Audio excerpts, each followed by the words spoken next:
to all of you and ask how much sleep you usually get, like how many hours? No.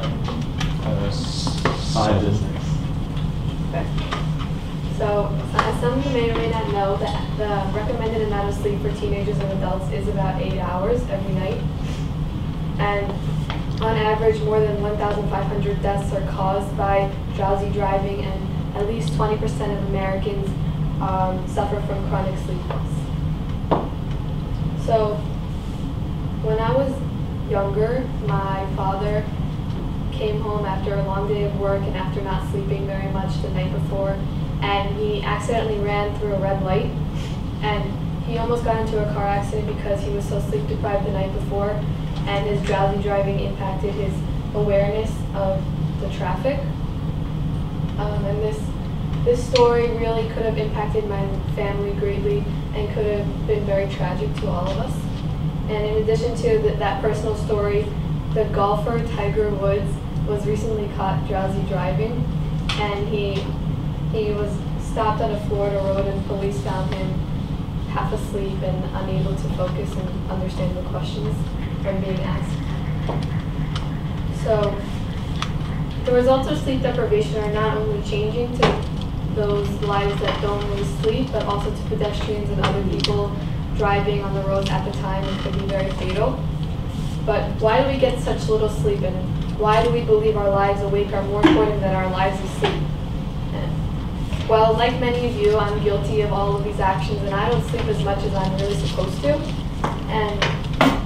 But what about our sleep?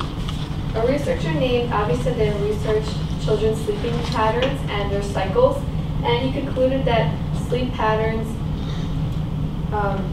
occur even before loads of work, because 20% of the children were poor sleepers, meaning that they were awake for at least 10% of the night, or they woke up at least 5 times during the night while the parents believed that they were asleep. And in addition to their sleeping patterns, these patterns also impacted their learning habits.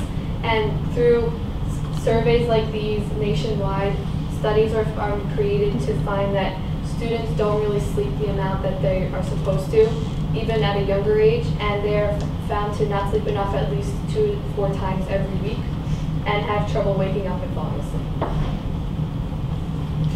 So this decrease in sleep, as shown in that experiment, leads to a decrease in concentration and academic performance, because after a patient died in the hands of a sleep-deprived resident in a New York teaching hospital, the American Association of Medical Colleges created recommended guidelines for hours of sleep. And in addition to that, a researcher named Friedman conducted an experiment to understand how the hours of sleep you had correlated with your test scores on a standardized test. And he found that the amount of sleep you had has a negative effect on your standardized test scores, and the ones that stayed awake the night before significantly made more errors. So how can more sleep help you, and how can you improve upon yourself after you get these 8 hours of sleep? Well, for starters, you can definitely get into less accidents. And drowsy driving is very similar to driving with alcohol in your system and can be just as fatal. And in addition to that, in response to that also, the American Automobile Association, or the AAA Foundation for Traffic Safety, has been created to spread awareness to teenagers and their parents about the fatal consequences of drowsy driving. And in addition to that, drinking less coffee when you're awake can improve your health very much, because as most of you know, when you're tired, you drink coffee or energy drinks like Red Bull, and to try to boost your energy. And these drinks are actually very bad for your blood sugar and your metabolism. So what is our call to action? So from this, Apple and Android have created applications like the bedtime app on your clock device on your phone, and it promotes sleeping habits that are scheduled and regular, and promotes a good 8 hours of sleep. So in addition to this, weeks like Drowsy Driving Prevention Week from November 6th to the 13th have been created to spread awareness of drowsy driving and its consequences that could be possibly fatal. And they spread facts like that adults ages from 18 to 29 usually get into more accidents.